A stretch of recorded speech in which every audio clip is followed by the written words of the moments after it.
Le 30 juin 1939 paraissait dans l'Action française la critique de François Huneuil du film américain Rose de Broadway, Rose of Washington Square, texte intégral. Le nouveau film du Paris est une sorte de revue du même type que La Folle Parade, avec presque les mêmes vedettes, Alice Faye, Tyrone Power, mais beaucoup moins réussi.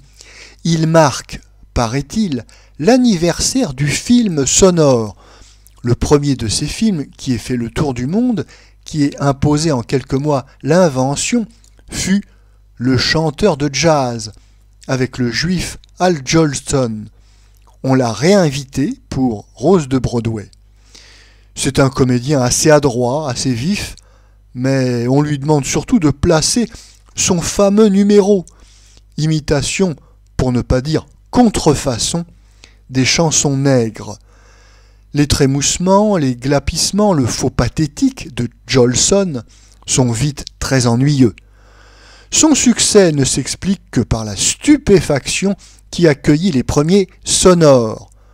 On comprend que le cinéma les peut employer. Pour corser son exhibition, on l'a flanqué d'un comparse. C'est un brave bureaucrate qui l'a interrompu bruyamment d'une loge en pleine représentation, pour la plus grande joie du public. Les managers sont convaincus que cette petite farce fait partie du programme, félicitent Jolson et offrent un contrat à son partenaire. Celui-ci confesse qu'il était saoul, qu'à jeun il est le plus timide des hommes. Qu'à cela ne tienne, on lui offrira chaque soir 4 cocktails sérieux pour qu'il puisse tenir son rôle. C'est le trait le plus amusant du film. Avec 7 ou 8 gags de ce ton, il était sauvé, mais il n'y en a pas d'autres.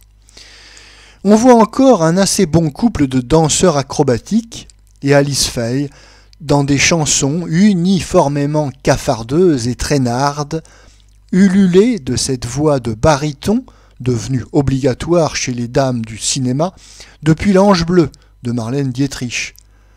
Pour mon goût, c'est assez odieux.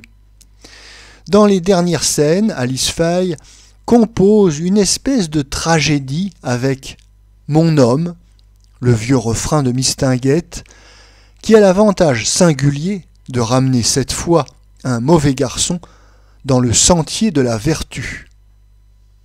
Alice Faye vaut mieux que ses languissantes exhibitions. Quant au mauvais garçon, c'est le charmant Tyrone Power, relégué cette fois dans un rôle bien ingrat. Lui qui sait si bien battre la mesure ou jouer du piano, il est le seul à ne pas pouvoir montrer ses talents.